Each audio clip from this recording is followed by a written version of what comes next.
어머님, 저는 괜찮아요. 쉬세요.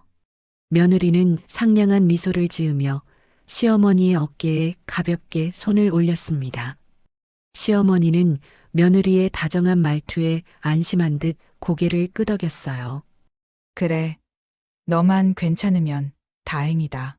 짧은 대화 속에서 집안 공기는 겉보기엔 평온했습니다. 그러나 며느리가 현관문을 나서는 순간 표정은 급격히 변했습니다. 문이 닫히자마자 그녀는 미소를 지웠고 손목에 걸린 가방을 털듯이 흔들며 깊은 한숨을 내쉬었어요. 집안에서 보이던 따뜻한 태도는 흔적도 없이 사라졌습니다. 엘리베이터 앞에서 스마트폰을 켜더니 빠르게 메시지를 보내며 차갑게 화면을 내려다보았고 입꼬리는 빗둘게 올라 불만이 가득한 듯한 표정이 스쳤습니다. 그 작은 혼잣말 같은 움직임이 문틈 사이로 흘러나왔고 시어머니는 창문가에서 희미한 그 소리를 들으며 며느리의 뒷모습을 바라보았습니다. 따뜻했던 얼굴과는 다른 기운이 며느리에게서 느껴졌지만 시어머니는 스스로에게 내가 너무 예민한가라고 조용히 생각했어요. 그녀는 거실로 돌아와 천천히 식탁을 정리했습니다. 움직임은 익숙했지만 마음은 가벼워지지 않았어요.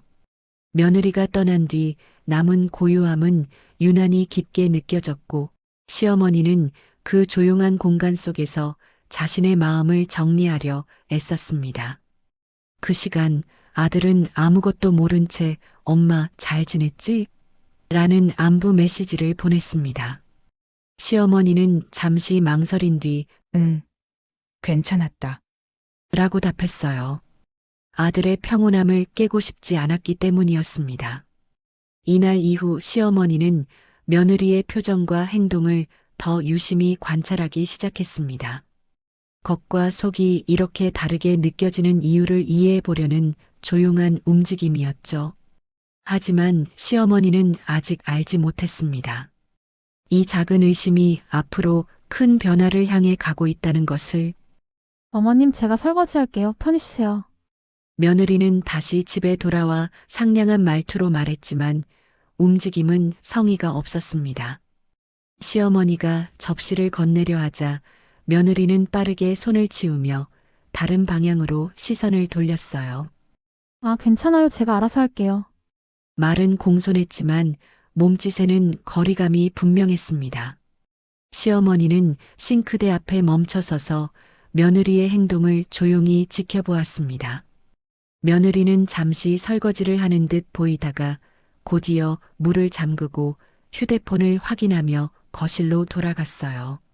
시어머니는 며느리가 떠난 자리에서 미묘하게 어지럽혀진 싱크대를 바라보며 천천히 정리하기 시작했습니다. 움직이는 손끝은 익숙했지만 마음 한켠은 서늘했습니다. 며느리가 자신을 피해 도망가듯 움직였다는 사실이 자꾸 떠올랐습니다. 거실에서는 며느리가 편히 소파에 기대 앉아 화면을 스크롤하는 소리가 들렸습니다. 시어머니는 그 소리를 들으며 조용히 수건으로 손을 닦았어요. 내가 뭘 잘못한 걸까? 고개를 숙인 채 부드러운 숨을 한 번 내쉬었습니다. 그때 아들이 방에서 나오며 밝은 얼굴로 다가왔습니다. 엄마 둘이 잘 지냈지? 분위기 좋았어? 그의 표정에는 의심조차 없었습니다. 시어머니는 잠시 말을 멈추고 아들의 눈을 바라봤어요. 응, 뭐, 괜찮았다. 그녀는 짧게 미소를 지어 보였지만 그 안에는 많은 감정이 숨겨져 있었습니다. 아들은 며느리 옆에 앉아 자연스럽게 대화를 이어갔고 며느리는 아들에게는 부드럽고 다정한 모습으로 변했습니다. 시어머니는 그 모습을 멀리서 지켜보며 조용히 뒷정리를 계속했습니다.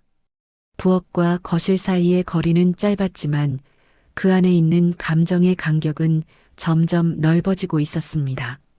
하지만 시어머니는 아직 그 이유를 정확히 알지 못했습니다.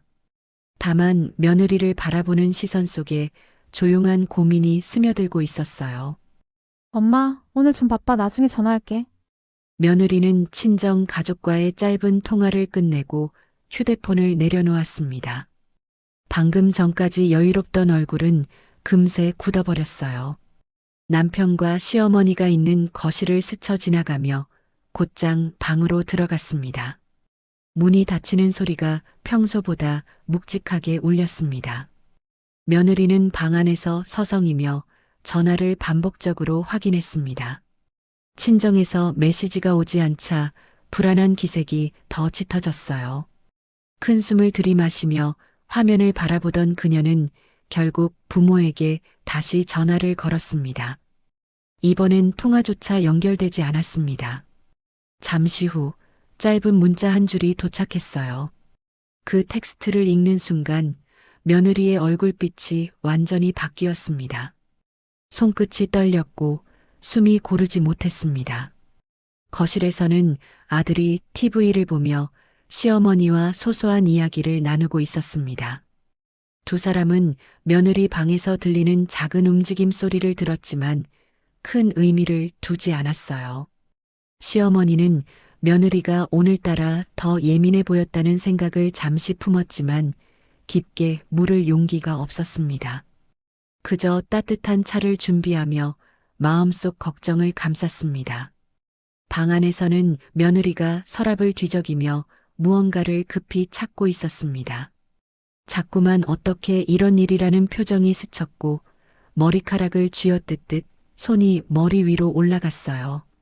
불이 켜진 방 내부는 어지럽혀지기 시작했고 그녀의 움직임은 점점 거칠어졌습니다. 잠시 후 며느리는 침대 모서리에 앉아 힘없이 허리를 숙였습니다. 친정의 사업이 흔들린다는 소식을 믿기 어려워하며 깊은 숨을 내쉬었어요. 거실과 단 한 문으로 이어져 있는 방이었지만 그 안의 공기는 완전히 다른 세계처럼 무겁고 차가웠습니다. 시어머니는 부엌에서 그 무거움을 어렴풋이 느끼며 조용히 차잔을 내려놓았어요. 그러나 아직 이 위기가 어느 방향으로 흘러갈지 알지 못했습니다. 여보, 잠깐 얘기 좀 할 수 있을까? 며느리는 방에서 나온 뒤 남편을 조심스럽게 불렀습니다. 남편은 TV를 끄고 며느리의 표정을 살폈지만 상황을 파악하지 못했어요. 무슨 일 있어? 얼굴이 많이 안 좋아 보이네. 그의 목소리에는 걱정이 담겨 있었지만 위기의 크기를 짐작하지 못하고 있었습니다. 며느리는 말을 잇지 못한 채 거실 한가운데 서 있었습니다. 손에 쥔 스마트폰을 내려다보며 입술을 잘근 깨물었어요. 남편은 다가가 며느리의 어깨에 손을 올렸지만 그녀는 미세하게 몸을 피했습니다. 그 작은 반응만으로도 며느리의 마음이 크게 흔들리고 있다는 것을 알 수 있었어요. 시어머니는 부엌 문가에서 조용히 그 모습을 지켜보며 걱정스러운 눈빛을 보냈습니다. 그 순간 며느리의 휴대폰이 진동하며 새로운 메시지가 도착했습니다. 그녀는 화면을 확인하자마자 얼굴이 더 창백해졌어요. 남편도 화면을 같이 확인하려 가까이 다가왔습니다. 짧은 문장 하나가 모든 상황을 압축하고 있었습니다. 정리할 수가 없다. 당분간 연락 어려울 듯. 남편은 그 문장을 읽는 순간 얼굴이 굳었고 시어머니도 두 사람의 반응에서 심상치 않음을 느꼈습니다. 며느리는 거실 소파에 힘없이 주저앉았습니다. 남편은 재빨리 그녀 옆에 앉아 상황을 설명해 달라 했지만 며느리는 울음을 참듯 입술만 떨었어요. 시어머니는 부드럽게 다가와 따뜻한 차를 테이블에 놓아주었습니다. 그러나 방금 전까지 평온했던 집안 분위기는 순식간에 무거운 공기로 변했습니다. 가족 모두가 서로 다른 감정 속에서 조용히 숨을 고르고 있었지만 한 가지는 분명했습니다. 이 위기는 단순히 친정 문제로 끝나지 않을 거라는 사실이었습니다. 괜찮아질 거야, 아마도. 남편은 조심스레 며느리의 등을 두드렸지만 그의 말은 공허하게 울렸습니다. 며느리는 손에 든 휴대폰을 내려다보며 작은 떨림을 숨기지 못했어요. 방금 전까지 울음을 간신히 참던 그녀의 눈가엔 붉은 기운이 맴돌았습니다. 시어머니는 멀리서 그 모습을 보며 가슴 한쪽이 조여오는 듯한 감정을 느꼈습니다. 조용한 거실 안에서 갑자기 며느리의 휴대폰이 울렸습니다. 그녀는 놀란 듯 화면을 향해 손을 떨며 휴대폰을 집어들었어요. 하지만 메시지를 읽는 순간 얼굴빛은 완전히 무너져 내렸습니다. 우린 당분간 너를 도울 여유가 없다. 친정 식구의 짧은 한 줄이 그녀를 깊은 고립 속으로 밀어 넣었습니다. 남편은 며느리의 손에서 휴대폰을 받아 확인하려 했지만 며느리는 얼굴을 돌린 채 말을 잇지 못했습니다. 그녀는 소파 끝으로 몸을 옮기며 어깨를 움츠렸고 손가락은 무릎 위에서 불안하게 꿈틀거렸어요.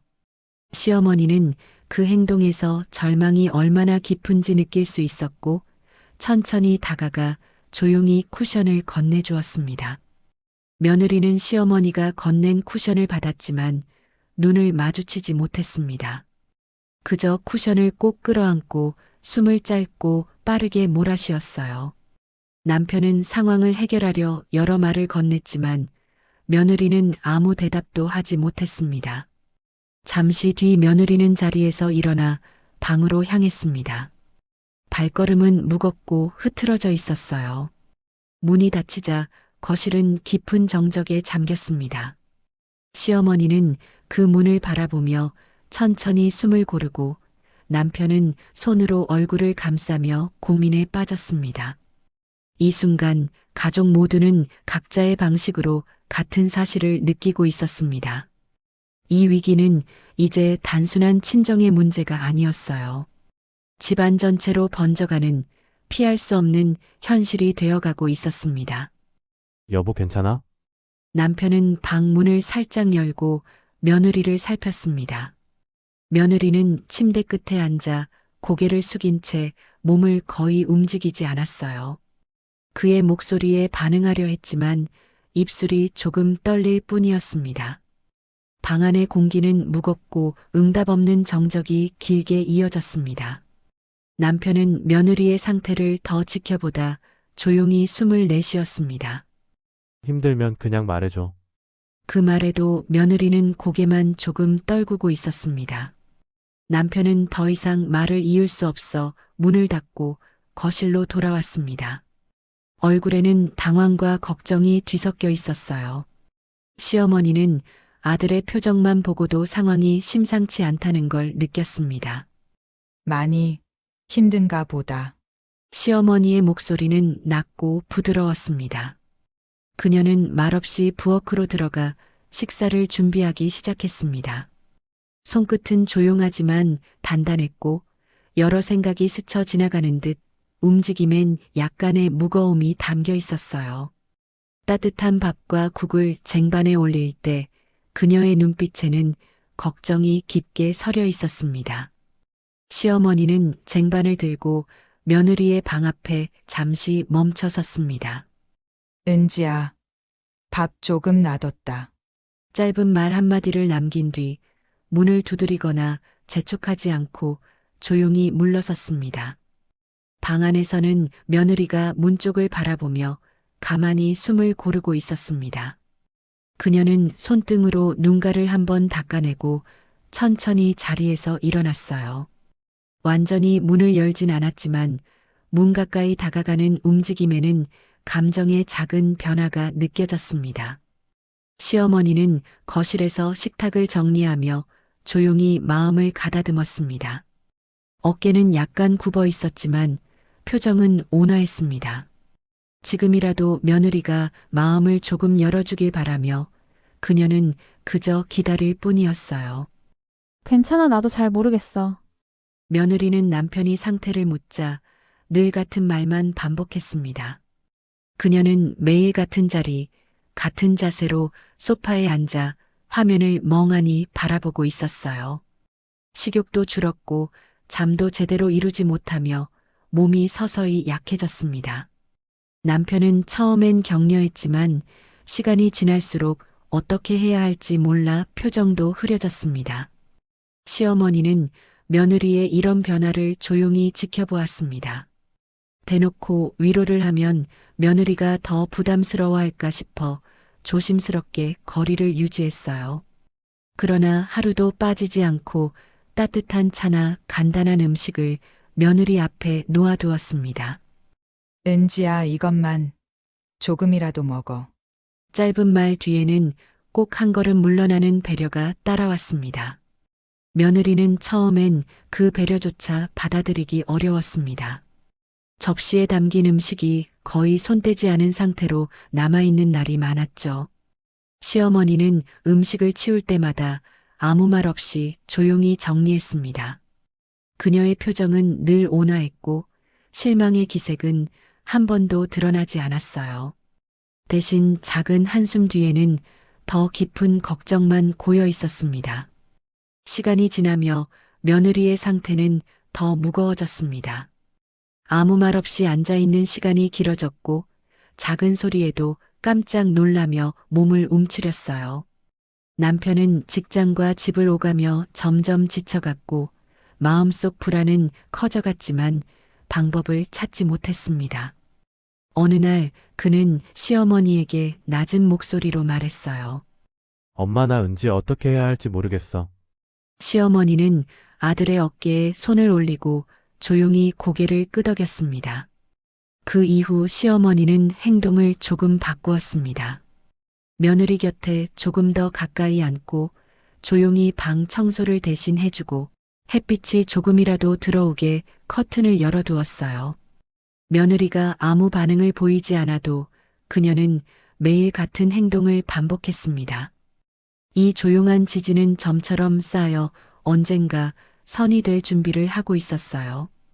어느 오후 며느리는 갑자기 손으로 얼굴을 감싸며 조용히 울었습니다. 왜 이렇게 아무것도 못하겠지? 그 작은 혼잣말은 시어머니의 귀에도 닿았습니다. 시어머니는 며느리 옆에 천천히 앉았습니다. 은지야, 힘들면 기대도 돼. 그녀의 목소리는 낮았지만 깊고 부드러운 온도를 가지고 있었어요. 며느리는 놀란 듯 시어머니를 바라보다 눈을 피했습니다. 하지만 처음으로 시어머니가 건넨 따뜻한 차를 두 손으로 받아들었습니다. 그 작은 행동이 이 3개월 중 가장 큰 변화였습니다. 그 순간 시어머니는 아주 작은 미소를 지었습니다. 그 미소에는 희망이 담겨 있었어요. 어머니 잠깐만요. 며느리의 조용한 목소리가 거실에 퍼졌습니다. 시어머니는 설거지를 하다 멈춰서서 며느리를 바라보았습니다. 그녀의 눈동자는 평소와 달랐어요. 작지만 분명한 결심이 담겨 있었습니다. 그 순간 지난 3개월 동안 쌓인 조용한 시간들이 하나의 방향으로 흐르기 시작했습니다. 며느리는 소파에서 천천히 일어나 시어머니 쪽으로 다가왔습니다. 움직임은 여전히 느렸지만 그 안에는 확실한 변화가 담겨 있었어요. 어머니가 늘 옆에 있어주셔서 감사했어요. 짧은 문장이었지만 그 안엔 그동안 전하지 못한 마음이 담겨 있었습니다. 시어머니는 놀란 듯 눈을 조금 크게 떴지만 곧 부드러운 표정을 지었어요. 며느리는 두 손을 모으고 조심스레 말을 이었습니다. 제가 많이 힘들었는데 어머니 덕분에 버텼던 것 같아요. 그 말은 떨렸지만 처음으로 시어머니에게 솔직한 마음을 내보이는 고백이었습니다. 시어머니는 괜찮다는 듯 고개를 조용히 끄덕이며 며느리 앞에 가까이 섰습니다. 은지야, 힘들었지. 그녀의 말은 짧았지만 깊었어요. 잠시 두 사람 사이엔 조용한 공기가 흘렀습니다. 하지만 그 고요함은 불편함이 아니라 서로를 이해하는 부드러운 정적이었습니다. 며느리는 눈가를 살짝 훔치며 시선을 바닥에 두었다가 시어머니의 손으로 천천히 올렸어요. 그녀의 손끝은 차가웠지만 감정은 따뜻하게 움직고 있었습니다. 시어머니는 며느리의 손등을 부드럽게 감싸주었습니다. 그 손길은 강요가 아니었고 기대라고 말하지 않아도 되는 조용한 허용이었어요. 앞으로도 옆에 있을게. 너무 혼자 버티지 마. 그 말에 며느리는 참아왔던 숨을 깊게 들이마셨습니다. 그 순간 지난 시간 동안 얼어있던 마음이 조금씩 풀리는 듯 했습니다. 며느리는 조용히 고개를 숙이며 속삭였습니다. 정말 감사해요, 어머니. 그 말은 이 집에 처음 들어온 이후 가장 진심 어린 문장이었어요. 두 사람의 모습은 오래된 벽지와 따뜻한 조명 아래에서 더 가까워 보였습니다. 거실 공기는 한동안 보이지 않던 따뜻함으로 차올랐습니다. 그날 이후 이 가족의 관계는 조용히 그러나 확실히 달라지기 시작했습니다. 어머니, 오늘은 제가 할게요. 며느리는 식탁 옆에서 앞치마를 조심스럽게 꺼내 들었습니다. 시어머니는 잠시 멈춰 그녀를 바라보다가 조용히 미소를 지었어요. 3개월 동안 굳어있던 며느리의 표정 속에 이제는 작은 생기가 돌아오고 있었습니다. 그날 아침 집안에는 오래간만에 따뜻한 기운이 감돌기 시작했습니다. 며느리는 조금 서툴지만 정성스럽게 반찬을 준비했습니다. 손놀림은 서두르지 않았고 시어머니가 지켜보는 옆에서 작게 이렇게 하면 되나요? 라고 물었어요. 시어머니는 천천히 고개를 끄덕이며 그래. 잘하고 있다. 라고 말했습니다. 그 말에 며느리는 아주 작게 미소를 흘렸고 어깨에 걸렸던 긴장이 조금 내려갔습니다. 남편은 거실에서 그 모습을 바라보며 안도의 숨을 내쉬었습니다. 몇 달 동안 무거웠던 집안의 분위기가 조금씩 밝아지는 것이 느껴졌어요. 그는 조용히 아내에게 다가와 오늘 표정 좋아 보인다. 라고 말했습니다. 며느리는 남편을 향해 눈을 맞추며 응, 조금 나아진 것 같아. 라고 답했어요. 식탁에 모두가 앉자 시어머니는 손을 모으고 작은 숨을 골랐습니다. 우리 앞으로 천천히 같이 가보자. 짧은 말이었지만 그 말은 집안의 중심에 낮고 따뜻하게 퍼졌습니다. 며느리는 잠시 머뭇거리다가 식탁 아래에서 조용히 시어머니의 손등에 자신의 손을 올렸습니다. 그 손길은 이전보다 훨씬 안정적이고 마음이 실린 움직임이었어요. 시어머니는 그 손을 살포시 감싸며 부드럽게 웃었습니다. 남편은 말없이 두 사람을 바라보다 고개를 숙여 감사함을 표현했습니다. 창문 밖으로는 부드러운 햇살이 거실 바닥을 비추고 있었습니다. 한동안 어둡고 무거웠던 집안의 공기는 조금씩 따뜻한 색을 띠기 시작했어요. 그저 조용히 함께 앉아 있는 것만으로도 세 사람은 새로운 하루가 시작되고 있음을 느끼고 있었습니다. 이날 이후로 며느리는 예전보다 더 자주 시어머니와 같은 공간에 머물렀습니다. 서로의 말투와 행동은 조금씩 부드러워졌고 대화도 자연스러워졌습니다. 그 변화는 크지 않았지만 분명했어요. 이 집에는 다시 가족이라는 단어가 자리 잡고 있었습니다.